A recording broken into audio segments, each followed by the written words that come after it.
Us, Us. Mitch. How Good are to you? see you back. Yeah, good.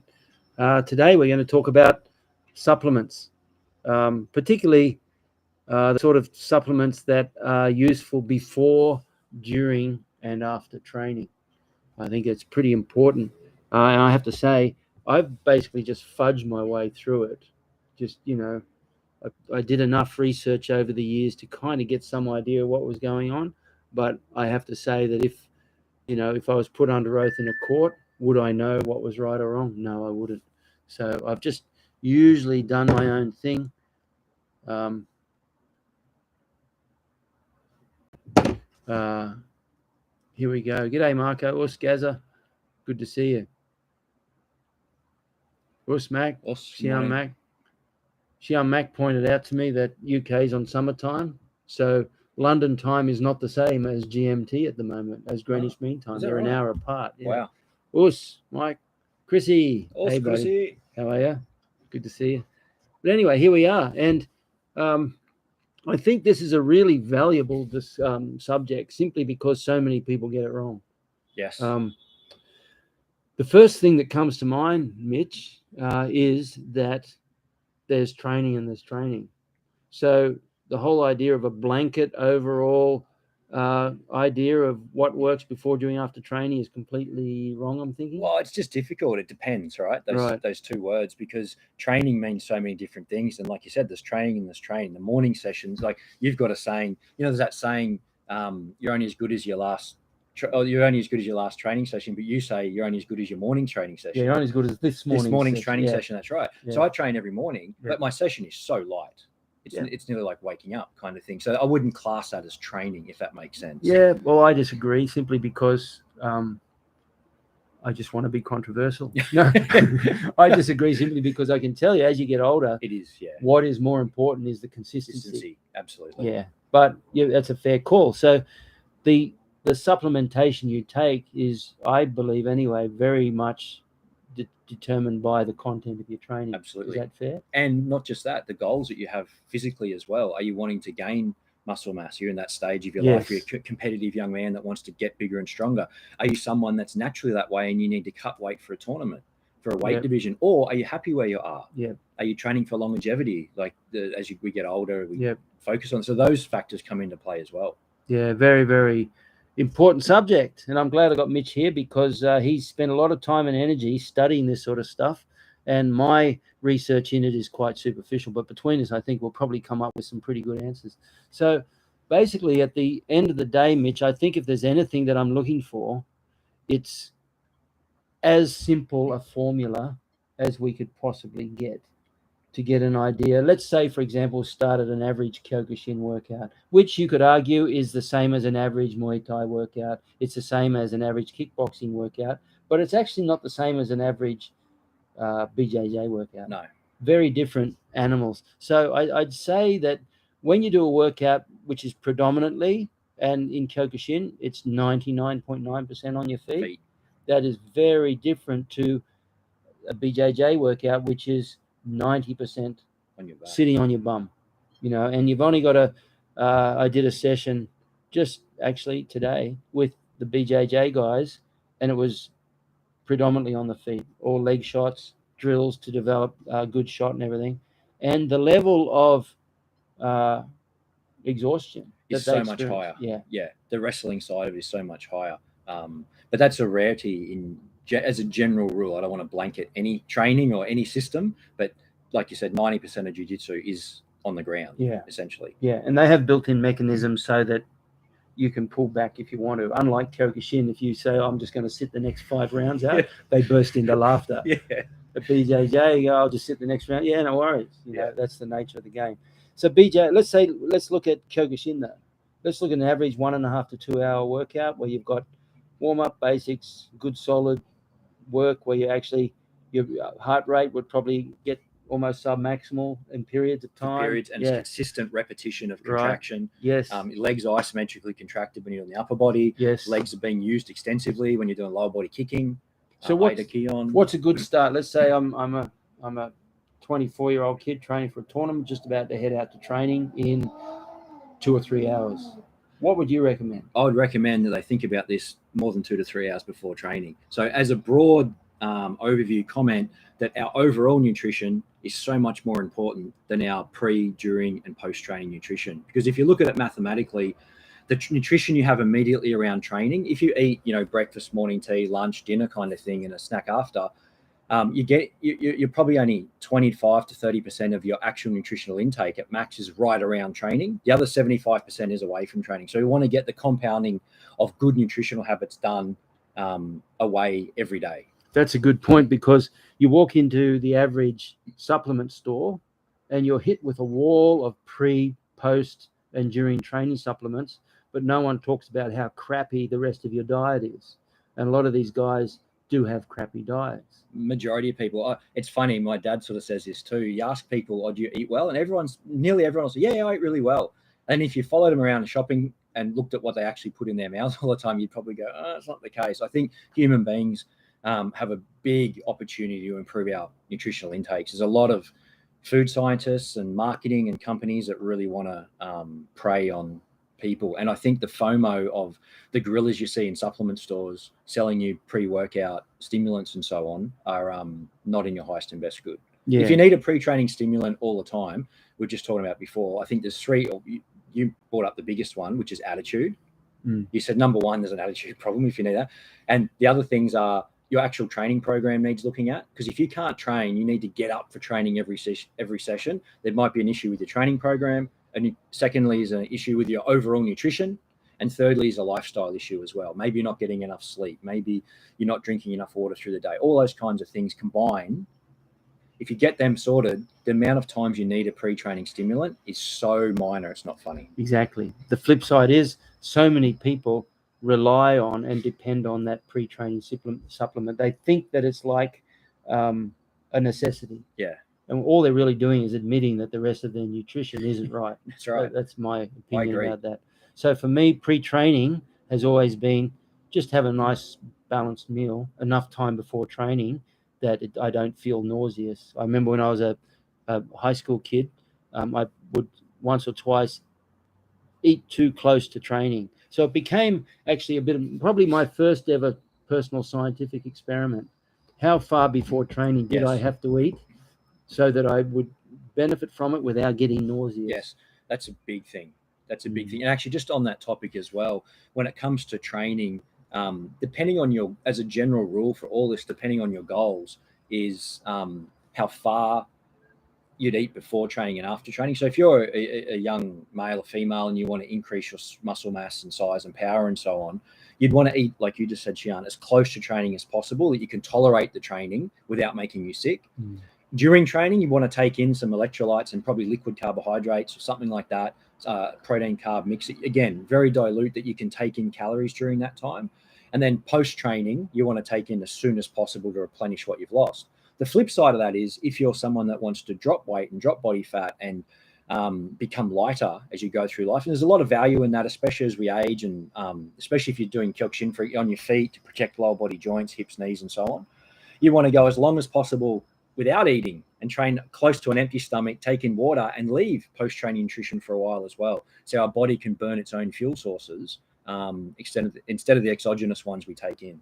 Yeah, there was and I'm just going to bring up a separate supplement. I did a lot of research in the early days to find, different companies. There are some good companies, some bad companies. The two companies that I found to be what I would consider to be the best were one called USANA, which you're very familiar with that. Yep. And the other one was Melaleuca. And I actually approached the head scientist for Melaleuca. And I said, you promote and everything you do is Melaleuca, of course. Are there any other companies that you would consider to be up there with Melaleuca? And he actually said, yeah, USANA is, we think in some areas, we think USANA is as good as our stuff. Now, Melaleuca produced one particular supplement, which I absolutely loved, which was the result of 27 years of research by a guy named Dr. Wong, a Canadian Chinese guy, and he researched ground squirrels. And what he did is he developed a supplement which originally was designed to help people deal with the cold. Yep. But actually turned out to be this incredible supplement that would turn off the switch where, you up to a certain point, you're burning fats, and then it'd switch to glycogen. This supplement would turn that switch off, so it would keep burning fats. Fat. Yeah. But anyway, that was a very interesting supplement. And I used to use that when I was running marathons. And in fact, when I did that 100 stair marathon, I was using that supplement through that too. Yeah, that's fascinating. Yeah, there's a lot of areas that are important there. So tell me what you trained today. Yes. Second session I'm talking about, not Yes. the first one. What did you do pre-training today?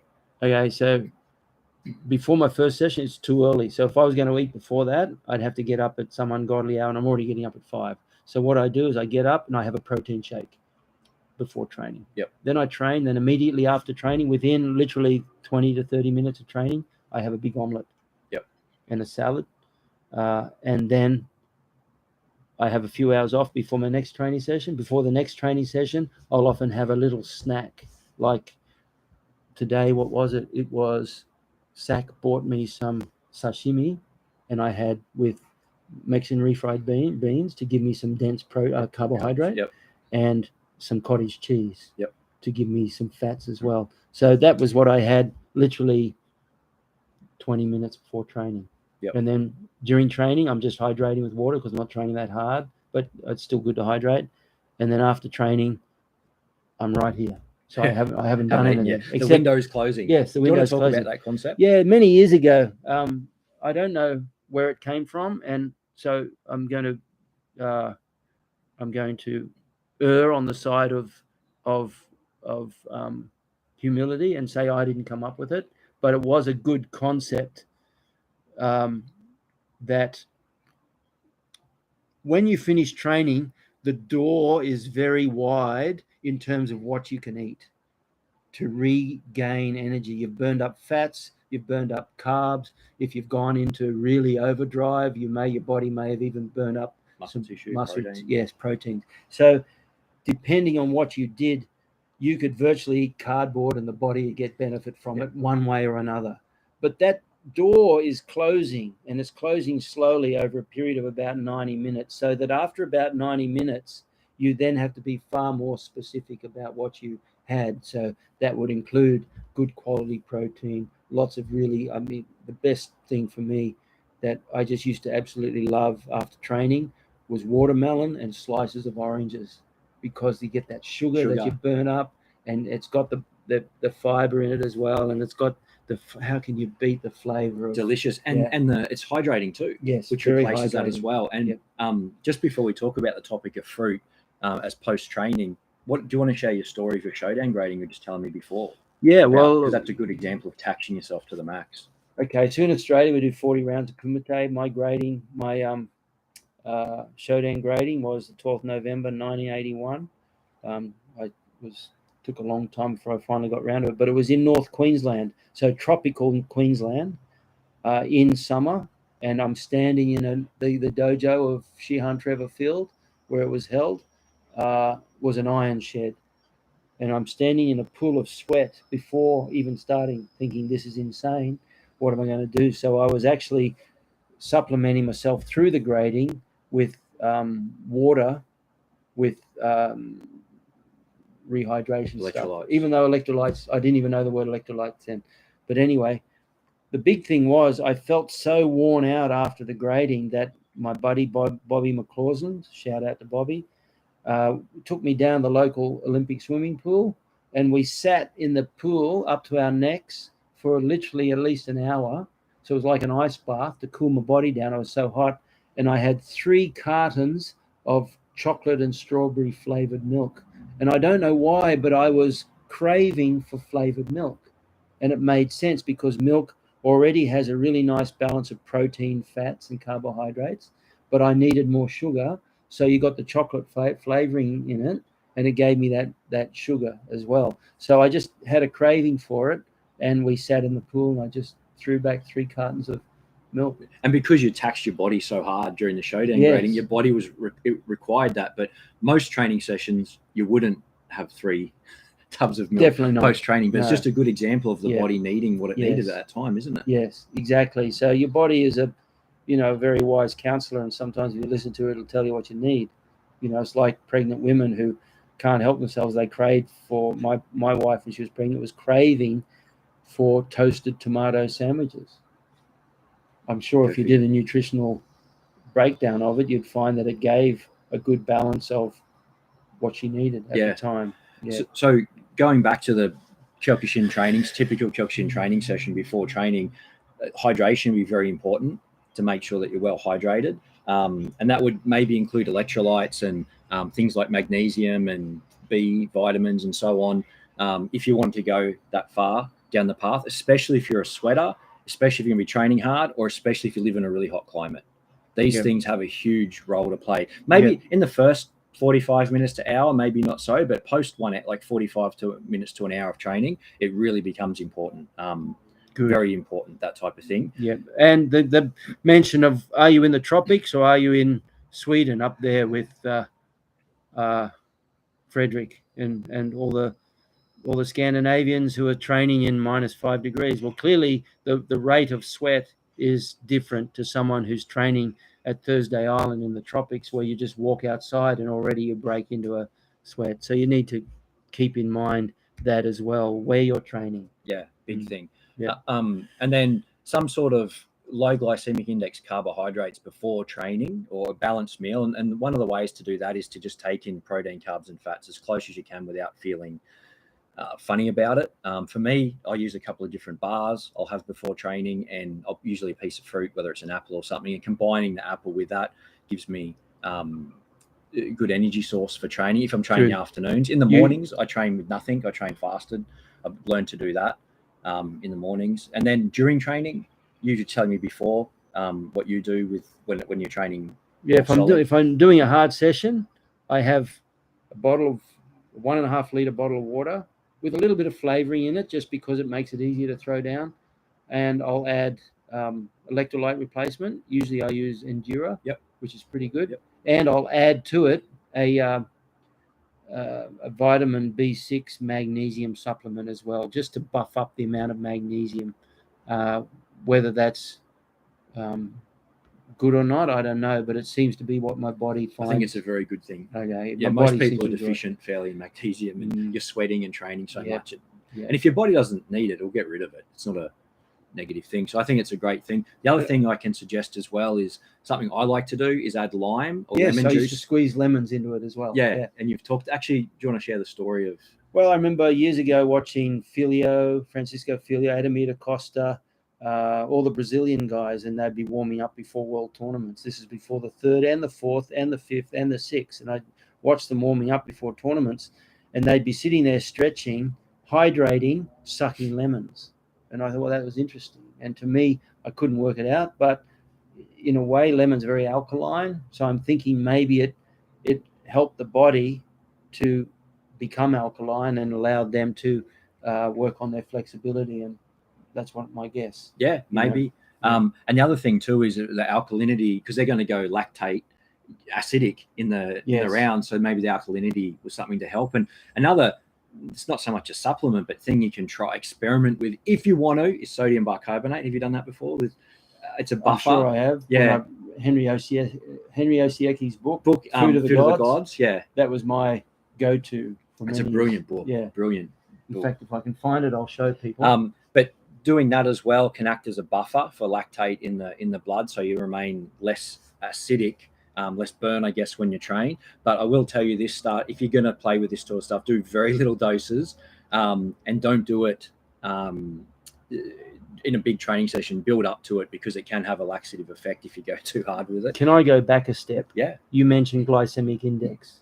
Can you explain what glycemic index means? Yep. And I'm going to go and find Henry Osiecki's book. Yep. The glycemic index is the rate at which glucose enters the bloodstream. So the carbohydrates we take in enter the bloodstream. So the slower that happens, generally speaking, the longer the glucose, so the carbohydrates converted to sugar, lasts in the blood. So post-training, we generally speaking, you want to have fast-acting, like high glycemic index nutrient carbohydrates come into the body. So that's things like fruit, or like Xian said before, the wider the windows open, fruit juices, which is essentially fruit with no fiber. So that sugar enters the blood really quickly and replenishes it. Things like apples and all that kind of thing, oranges and so on, grapes. But low glycemic index are things that carbohydrates and energy that will last the body a long time. So you don't get these spikes that happen in terms of your energy. So the typical thing is people talk about the 3 o'clock, crash. So people have a big lunch. Often if it's not a healthily balanced lunch, there's too much sugar or soft drinks or whatever it happens to be. A couple of hours later, the insulin level spikes to the body. You feel good when you're eating it. And then we have that crash after mid-afternoon crash, and people don't feel good. And what they'll usually do is take in more sugar to bounce their insulin levels back up. And doing this long term is not healthy for the body. It's terrible for the body. So one of the things we want to do is eat, generally speaking, low glycemic index carbohydrates. And one way to slower the rate at which sugar enters the blood is to combine the food intake with protein and fats. That's a way to buffer what's coming into the body. So before training, low glycemic index. During training, really whatever you can tolerate, because we're all a little bit different. And then post-training, high glycemic index to replace if that's what you want to do. But on the flip side of things, were you able to find it? No, I couldn't find it. But it might even be in this little pile of books here.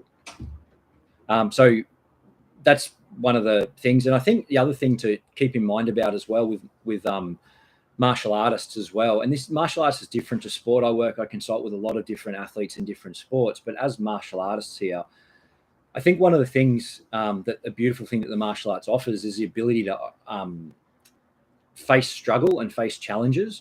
And we learn as well that things in life aren't always perfect. Sometimes your car breaks down, your tire gets flat, whatever happens, and you've got to go to training and you don't feel good. You've got a headache, you're dehydrated, and things aren't perfect. And I think that develops maybe some character and resilience that as martial artists is probably we take in our stride a little bit more than some other sports that don't want to do that because they don't want to be detrimental to the training session. And I think something that I've noticed from you over the years, Xian, is your ability to train really hard for long periods of time, and for example, not taking a lot of water. It's nearly like you've conditioned yourself to do it, and that's not necessarily recommended from a science point of view because dehydration does cloud decision making a lot of the time. It takes hydration out of your joints, for example. It impacts cognitive function and so on. But can you speak a little bit about, going without? Am I mistaken in what I'm saying, or is that something that you've kind of? Because I just noticed it in you over the years. I just think maybe that's just a habit from training in Japan, where and Mike Clark will probably concur. Taking sips of water during training wasn't something that was done in the 70s and 80s. Yeah, it came later on. Even for us in the dojo in Brisbane, remember it was the experience of one black belt grading we had where one of the boys got, I think, pretty badly dehydrated because we didn't allow drinks. Not that we didn't allow, it wasn't our habit to have drink breaks as regularly. Mark Richardson, Reg. And he got pretty badly dehydrated. And then one of our female black belts, in fact, my first female black belt, Gillian Farmer, who actually went on to become the head of the medical division for the United Nations for 12 years or something. But she said, we've got to do something about this because it's not a good thing. So that's when we introduced regular breaks for rehydration. So I had just developed the habit of postponing the first sip of water I would have because I felt almost like a leaner, meaner version by not having to constantly drink. And the downside to me was if I would hydrate regularly, I'd probably have too much. So by postponing, I just felt that it was beneficial for me. Yeah, and I think there's something in that as well, not as a broad recommendation. I'm talking from a more modern science point of view that obviously we don't want to do that, but I think there is something in that from a just overcoming adversity point of view. Yes, that's the other thing too is, the whole idea of jumping for the water when you feel a little bit thirsty. Well, hang on a sec. Why don't you just tough it out for another round or two. And that sort of attitude, I think there's a lot of value in that. But you have to balance it with evidence-based science as well. You can't be completely stupid about that. But I think there's a time and place for pushing the envelope so that you develop resilience. Yeah, absolutely. That perseverance, of course. And the things that you do outside of the training sessions as well, if you are hydrating, eating well, Yes. and eating nutrient-rich foods that are high in liquids as well, fruits, vegetables, and so on, that help adding to our water intake, yes, can help that as well around those times. So, and another beautiful thing that's also I used to always talk about was how much he loved training outdoors. I think it's also, I always said that, training in the presence of those 1,000-year-old cryptomeria trees gave him that incredible energy and the negative ions. And, I coined a phrase, nanonutrients. So you've got micronutrients, macronutrients, and micronutrients are the vitamins and minerals and so on, those sort of things. The macronutrients are the carbs, proteins, and fats. And I call nanonutrients the fresh air, the fresh water, and the sunshine. And sunshine, of course, you get a bit of vitamin D, but fresh air and fresh water arguably don't have a high nutritional content, but what a difference it makes to train outdoors. Huge difference. So enormous. I think that's a real benefit if you can ever train outdoors, especially early morning and afternoon. There's benefit of that, especially in the tropics. You don't get a sunburn, but also that energy of the day changing from night to day and from day to night. I think there's a certain energy at that dawn and dusk. That's great to train. Absolutely. At those times. Couldn't agree more. Yeah. So I think that nanonutrient perspective, getting lots of fresh air, lots of fresh water. I mean, we used to train in the waterfalls up in the valley, and literally after training, we just stick our head in the stream and just drink the water from the stream up at Currumbin Valley. Yeah. So it was stunningly refreshing and energizing. Oh, it's special, very special. And I guess that brings up or highlights what we were talking about earlier, where getting nutrition intake pre, during, and post training is critical, but the things we do outside of that compound so much to help our actual training sessions when things don't always go as planned. Exactly. In actual training. I just want to raise one thing as well for the young tournament fighters or competitors that most people will work full-time jobs and they're training on the side as well, and from my experience with athletes over the years, getting time to eat enough food when they want to gain weight and they're training regularly, and not just gain weight, gain lean muscle mass can be a challenge. So taking in liquid protein, carbs, or carbs during training, certain training sessions, is a real opportunity if you are planned. If it can happen that way during a tough coaching sparring, you're not going to be taking too much in, that's for sure. But during a more technical session or something like that, you can get during strength training. You can at different times. If you're doing high rep squatting or things like that, you probably won't want to take too much in. But outside of that, you can take in some nutrition during those sessions as well. If you plan it that way as well. And that was a technique we used to get extra calories into athletes, and still do from times over the years, those that need it. Right. I was actually going to ask you about that, because sometimes, like I always, if I've got a hard session going on, I rehydrate.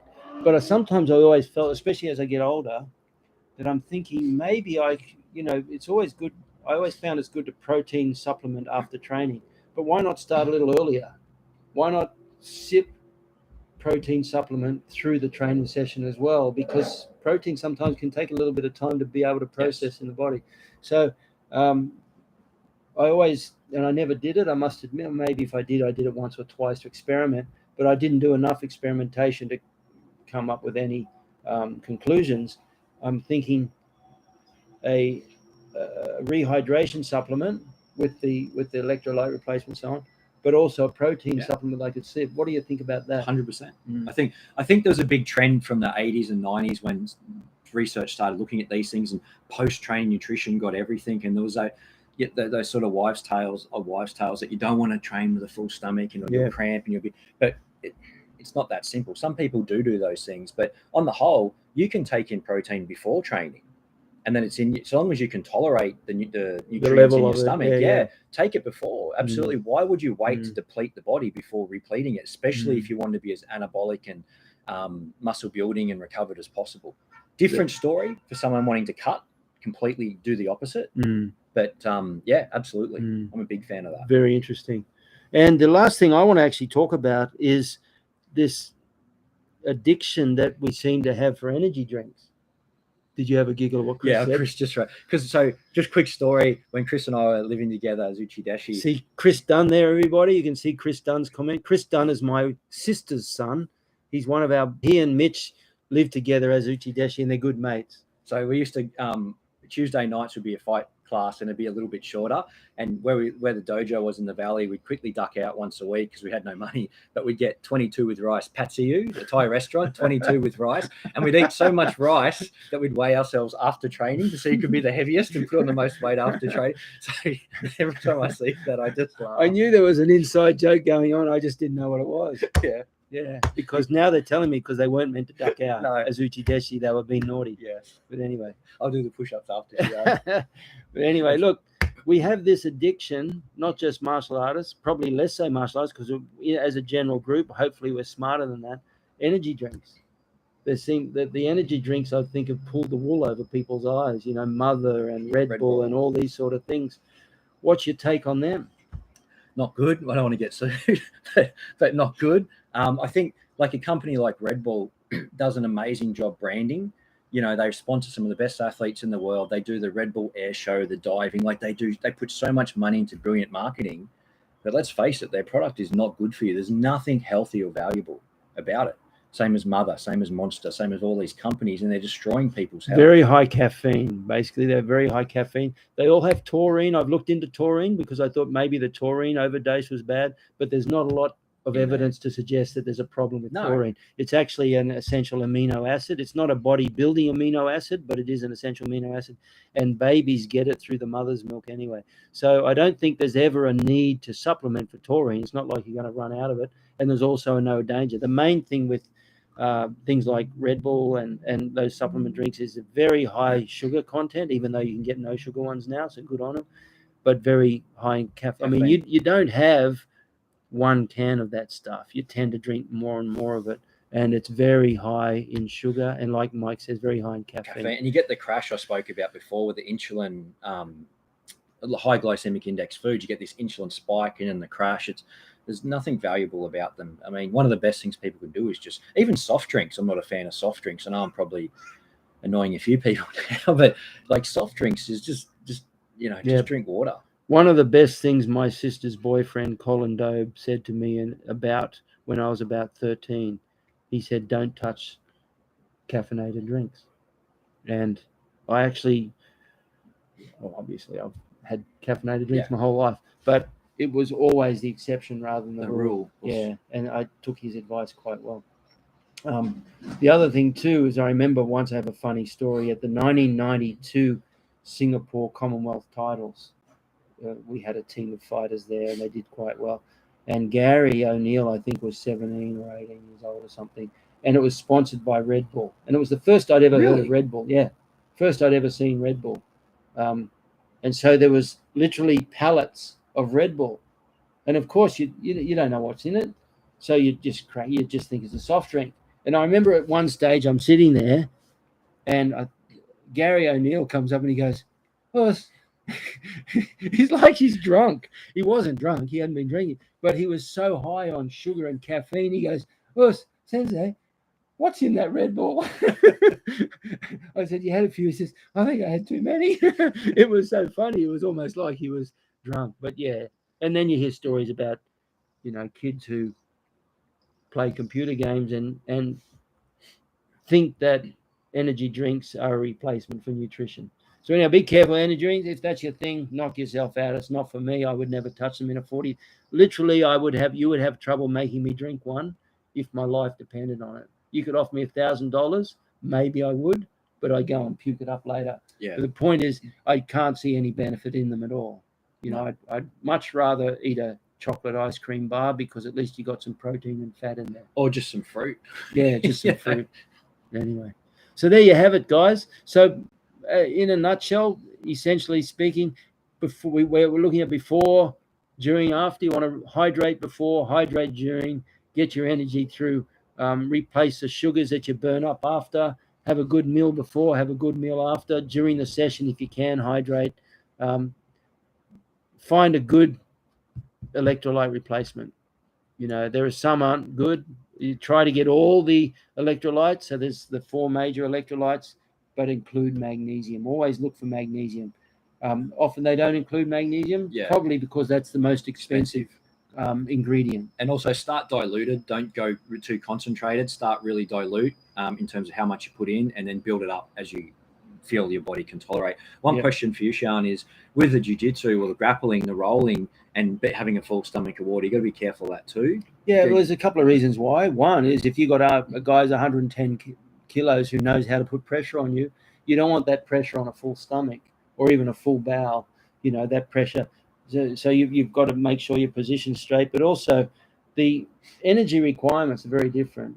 If you're doing a 2-hour karate session on your feet, the amount of energy you're burning up is very different to what you're burning in a 1-hour BJJ session when you're rolling on your back. I think so.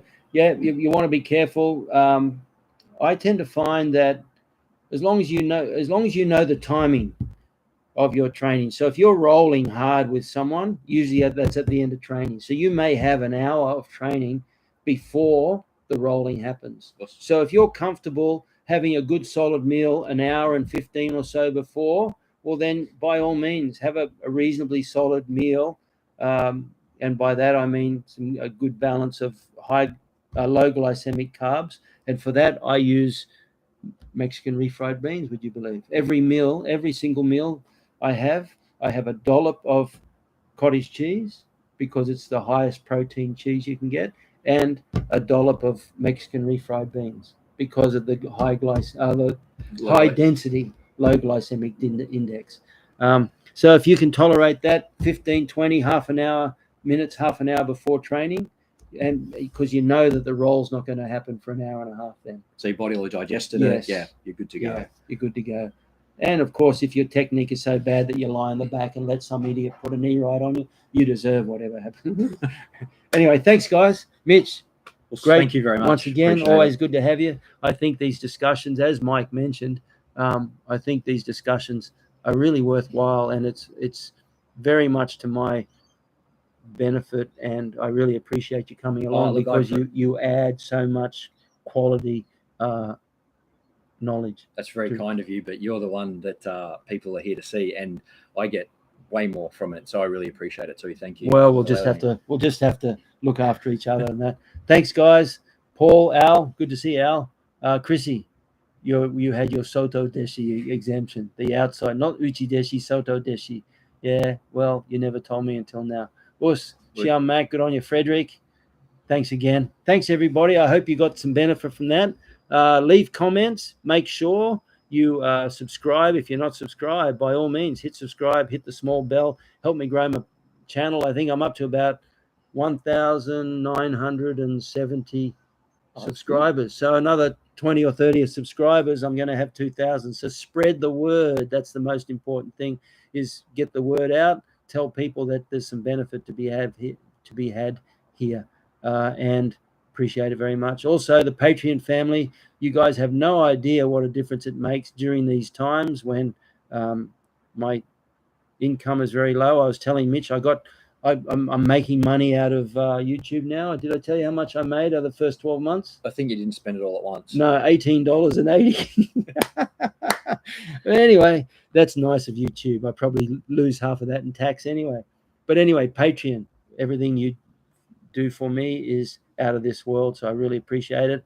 And if you're watching and you appreciate what we do, by all means, look up my Patreon channel and get involved in that. And you share some great things on the Patreon too over the time. You have some different documents and stories from the past and training concepts and so on. They're really cool. Yeah, try to bring a little more love to the Patreon family as well. Yeah, good on you.